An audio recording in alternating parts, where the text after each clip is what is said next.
Hello, and welcome to Season 3 of The Green Tunnel, a podcast on the history of the Appalachian Trail. My name is Mills Kelly, and I'm your host. This season, the history we're starting with is, well, really old. As in, so old, it's almost impossible for me to wrap my mind around it. If you've listened to early episodes of our show, you know that the men and women who created the Appalachian Trail 100 years ago routed the trail so that it was challenging, but not too challenging. They also wanted it to offer hikers beautiful views as a sort of reward for all that uphill walking. What you probably don't know is that the old trail guides often extolled the geological landscape as well as the beautiful views. Hikers were informed that various trail sections included some of the finest geological sections exposed in the entire East. Or in the step-by-step directions, the guides often mentioned specific formations to be aware of. To the average hiker, me included, all those rocks look like, well, rocks. But not to a geologist. To a geologist, the rocks that are so much a part of the Appalachian Trail experience tell more than the history of continental drift and the uplift of massive mountains. They tell the entire story of the mountains from their formation hundreds of millions of years ago to today. And it's a history a geologist can read for us. Here's Jamie Levine, Associate Professor of Geology at Appalachian State University in Boone, North Carolina. So these mountains have a very long history. They are more than 1 billion years old, and they've basically formed through a series of orogenies or mountain building events. And the first one that we talk about was about 1 billion to 1.2 billion years ago, and that was the Grenville orogeny. That's billion with a B. And after the Grenville orogeny, there was a period of not a lot going on, and there was a period where the North American continent tried to break apart, but was unsuccessful. And we call this a failed rifting event. And then about 250 million years later, or 550 million years ago, we had successful rifting. So North America broke apart, and then we had sort of the same thing happening over and over again. So we had 3 more orogenies sort of in quick geologic succession from about 450 to 250 million years ago. And sometimes we had things like islands colliding with North America, and then it ended with Africa colliding with North America 250 million years ago. I hope you're noticing that for a geologist, quick means something entirely different from what it means for the rest of us. Unless maybe you're an astrophysicist. To Jamie, quick means 200 million years. The 100 years that the Appalachian Trail has been around, that's not even the blink of an eye for a geologist. And here's another thing about mountains. They move around. A lot. And sometimes they move a long way. Sometimes that movement occurs because of a collision between 2 land masses. Sometimes it happens because of rifts appearing in the Earth's crust. And sometimes it happens because something beneath the crust moves around, causing the mountains on the surface to move to get out of the way.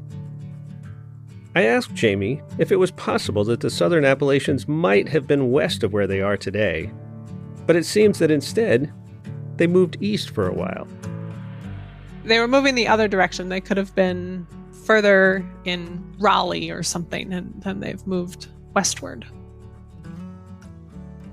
As Jamie told us just a minute ago, the Appalachian Mountains we hike in today formed when Africa slammed into North America somewhat recently, meaning 250 million years ago. And the mountains formed by that collision were tall. Very, very tall. I think that they were very high, and I don't know that anybody has a really good constraint on how high is really high. They were a substantial mountain range similar to the Himalayas or the Andes today, but it's pretty difficult to constrain actually their exact height. So if you think hiking on the AT today can be a challenge, just imagine if the mountains we love were topping out above 20,000 feet. Just like the southern Appalachians, the Green Mountains of Vermont are also the product of one of those events where one landmass crashes into another. And they were just as forbiddingly tall. So at its root, the Green Mountains are the product of a collision between two masses, two big giant geological masses. And if you want to really understand the geology of Vermont, you got to know about this feature called Iapetus. That's Keith Kleppeis, professor of geology at the University of Vermont. Iapetus was this ancient ocean, no longer exists, but you can see its remnants in especially the eastern side of the Green Mountains. And about 460 million years ago, Vermont lay on the shore of that giant ocean, and off to our east, an island arc formed. So an island arc is just a volcanic province that forms on oceanic crust. It's like the Aleutians or the Mariana Islands today. And that island arc collided with what is now North America. And that collision created these giant fault slices that uplifted crust and formed part of the Green Mountains. And then the most amazing thing is that whole cycle happened again. And what is now southern Maine and parts of New Hampshire, this big giant continental fragment slammed into the margin again and uplifted the mountains even further. And at that time, the Green Mountains were probably about the size of the Himalayas. Just these giant things separating what is now Vermont from the rest of New England. And then because it was, 370 plus million years ago, we had time to erode those down to sort of a reasonable size. Like Jamie, Keith thinks of mountains and their life cycle on a vast time scale. In geology terms, mountain ranges are pretty rapid. They come and they go. So the reference frame for geology is the entire 4.5 billion year history of the Earth. So that's the time scale. And so 50 million years in the context of 4.5 billion is quick.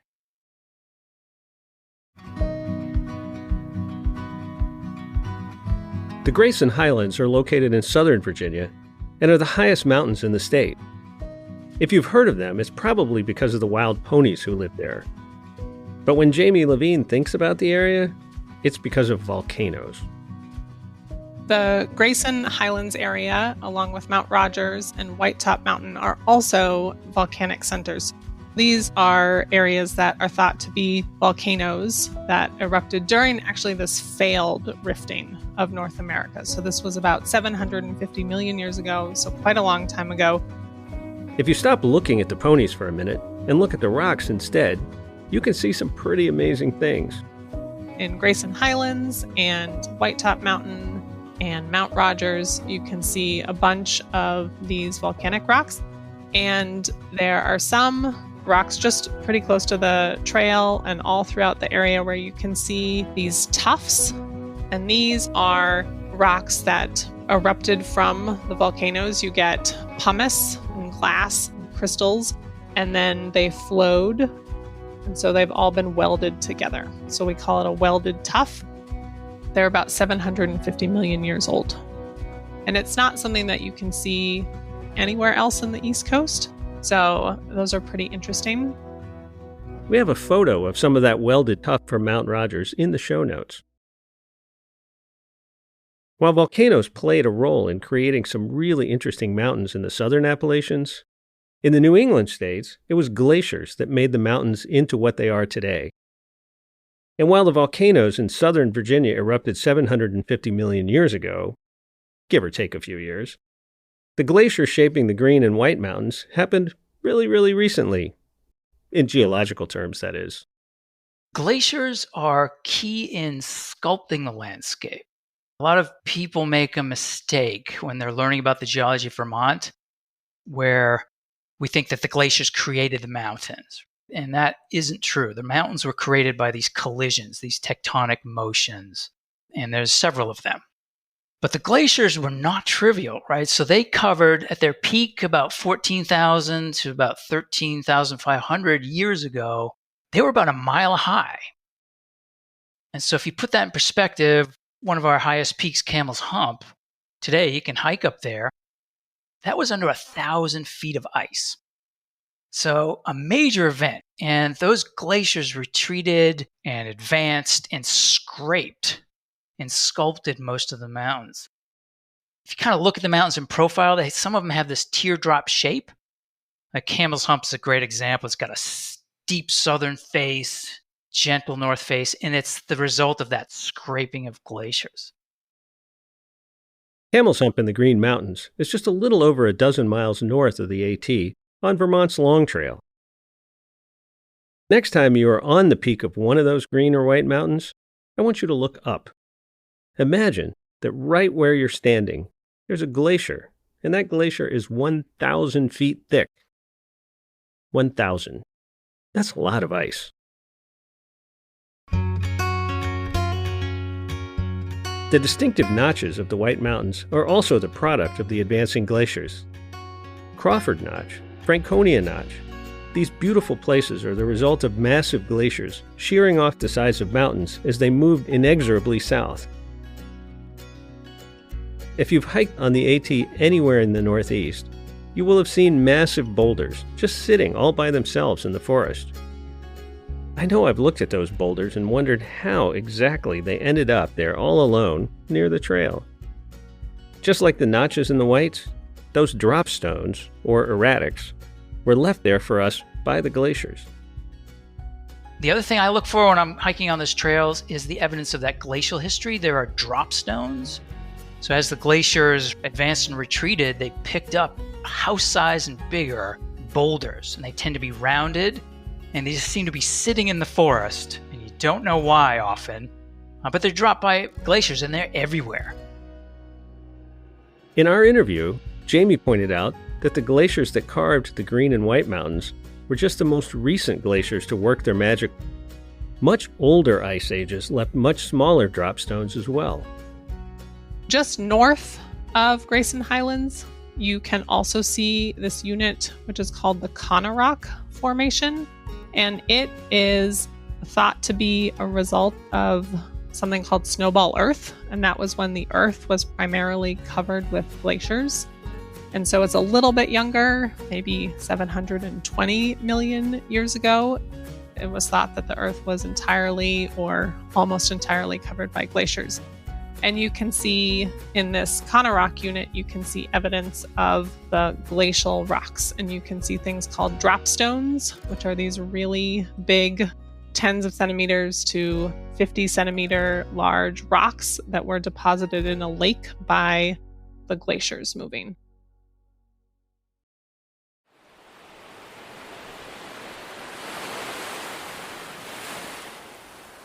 At various points in their very, very long history, the Appalachian Mountains were also on the coast of very ancient shores. As Keith Kleppeis told us earlier, southern Vermont was right on the coast. And if you look carefully at the limestone formations along the trail, you can see fossils that are as much as 550 million years old.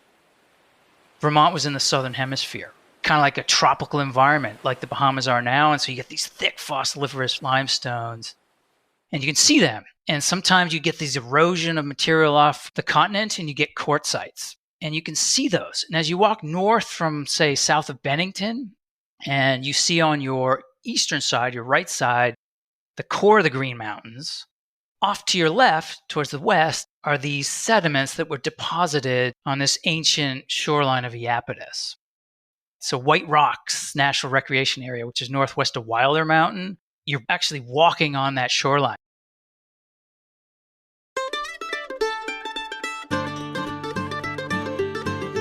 I asked our two geologists if they had any favorite spots along the Appalachian Trail where hikers can see amazing things. Here's what they told me. I take my students to Laurel Falls and we do a mapping project there. It's sort of their first project where they're learning how to map the rocks, and it's an old railroad grade. that the AT goes along in that section. And so it's nice and flat for part of it. And the rocks are really well exposed because it was blasted. So that area is really nice because it sort of puts together some history and some geology. There's a beautiful waterfall, and those rocks are recording the successful rifting of North America. And that was 540 million years ago. And so what we see is basically a bunch of beach deposits. So it's as if we were looking at the coast of North America at that time. And so you can see sort of white sandstone, which you can think of like a white sand beach. And you also get some muddy areas in there. It's a beautiful waterfall, and it represents an interesting period in the Earth's history. It's a fantastic place to learn about the geology.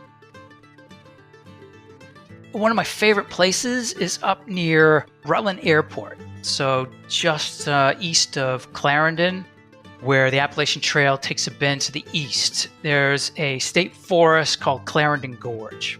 And it's pretty close to the Appalachian Trail, and it's a great spot because it's one of the best places. You kind of walk on the gorge. It might take you half a day. And you can see the result of those forces, those collisional forces that uplifted the mountains. And you can see those sediments. Sediments are deposited more or less horizontally. Well, these are vertical. And they're twisted into these giant structures of folds and different material. And you can see the result of those forces. And then as you go farther east on the trail and kind of paralleling Route 4, there's this place where Route 4 takes a dive south, and it parallels the Ottaquechee River. And it's right there. You're kind of on the eastern slopes of the Green Mountains at that point. There you're walking on the ancient remnants, the floor of that old ancient disappeared ocean called the Iapetus. That one in which that island arc formed and slammed into the continent and created the mountains. You can see slivers of that. My personal favorite is the summit of Black Rock Mountain in the southern district of Shenandoah National Park. Black Rock Summit looks a bit like the child of giants dumped his bag of building blocks on top of the mountain. Those angular blocks of stone actually are quartzite that formed on the bottom of that ancient Iapetus Ocean that Keith mentioned. Then, as the mountains rose, the seabed fractured into hundreds and hundreds of big rocks with almost perfectly rectangular edges. Those rocks sit on the summit in what's called a talus pile.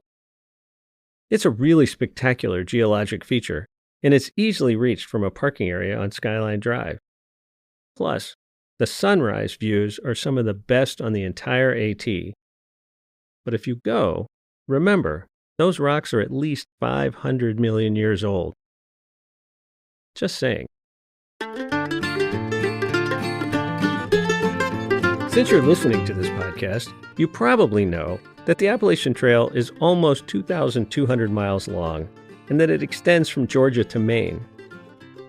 But did you know that there is also an international Appalachian Trail that begins at Mount Katahdin in Maine and goes north to the northeasternmost tip of Newfoundland, Canada, almost 1,600 miles further north? And the IAT, as it's known, continues beyond that. There are bits of the IAT in southern Greenland, in Iceland, in Ireland, and from the northern tip of Scotland down to the south coast of England. Beyond that, the IAT crosses into France, Spain, and eventually the Atlas Mountains of Morocco. I'm not sure anyone knows exactly how long the IAT is at the moment, but it's really, really long. The natural question, of course, is why anyone would think it made sense to extend the Appalachian Trail north to the tip of Newfoundland, and then even further across the North Atlantic and eventually into North Africa. The answer is simple. Geology. We've got the Appalachian Mountains. They have different names in different places, but we've got some of the same mountains in Europe, and the Atlas Mountains in Morocco are the same. And so all of these areas were together at one time when they were colliding with each other. But then when the plates moved apart, they went back to their respective locations. Probably they were actually in a different location than they were originally, but we see sort of the other half of the mountains in England, in the Alps, The Alps are slightly different, but we see some of those same rocks, and then also in Morocco, the Atlas Mountains. It's pretty difficult to sort of wrap your mind around the fact that they're so far away now, but that they were all together. We're on one side and they're on the other side of the Atlantic, and the Atlantic is what was formed as this rifting of Pangaea occurred. In other words, back in the day, 250 million years or so ago, the supercontinent broke apart and the Appalachian Mountains ended up on both sides of the Atlantic. So it only makes sense that the AT should really go from Georgia to Morocco. Geologically, that is.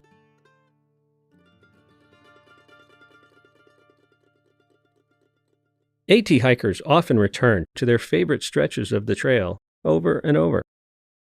Those of us of a certain age sometimes feel like those mountains we climbed a couple of decades ago seem to have gotten a little bit taller over time. According to Jamie Levine, those feelings are not entirely the product of aging or an overactive imagination. There's actually some evidence that we've actually had additional topographic uplift more recently. More recently geologically, but also it could be happening right now. So nothing has happened of interest geologically here for about 250 million years. So since erosion is always occurring, we would expect that this area would be quite flat. You can think of the Midwest. It's very flat. It should not be so high now in this area. And so that has led people to believe there's something that's causing the crust to be uplifted even now. But we have a lot more topography, basically, than we should, considering that nothing has happened in 250 million years. In case you were wondering if I somehow encouraged Jamie to say that the mountains were getting taller just so I'd feel better about finding them harder to climb, I most certainly did not. Jamie Levine takes her science seriously. The Southern Appalachians are changing a bit through uplift. A lot of people are looking at stream channels that go from higher elevations in the Appalachians down into the Piedmont, really in North Carolina and Virginia. They've noticed that it seems like there is uplift that is continuing in this area. And so this is, again, something that people don't fully understand why it's happening, but it seems like there's something that is happening that's causing the area to continue to be uplifted. It's often called topographic rejuvenation because we're getting more topography in an area that, again, isn't having a lot that's happening geologically.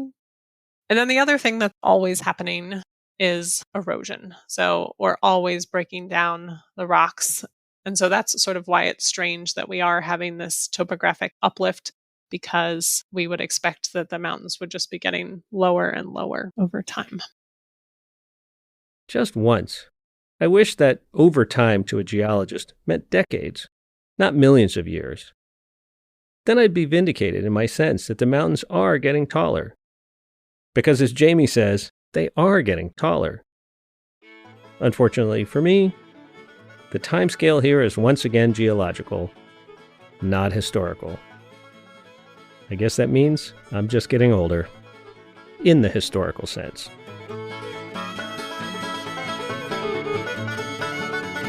The Green Tunnel is a production of R2 Studios at the Roy Rosenzweig Center for History and New Media at George Mason University. Today's episode was produced by me. Jeanette Patrick and Jim Ambuski are our executive producers. We want to offer a big thank you to Jamie Levine and Keith Kleppeis for their insights into the long geologic history of the Appalachian Mountains. Original music for the Green Tunnel is performed by Scott Miller of Swoop, Virginia, and Andrew Small and Ashley Watkins of Floyd, Virginia. To help us keep making the world's best podcast on the Appalachian Trail, please go to our website, r2studios.org, and click on the Support Us link. From there, you can make a donation of any amount to help us keep doing this work. Thanks so much for listening, and we'll see you soon.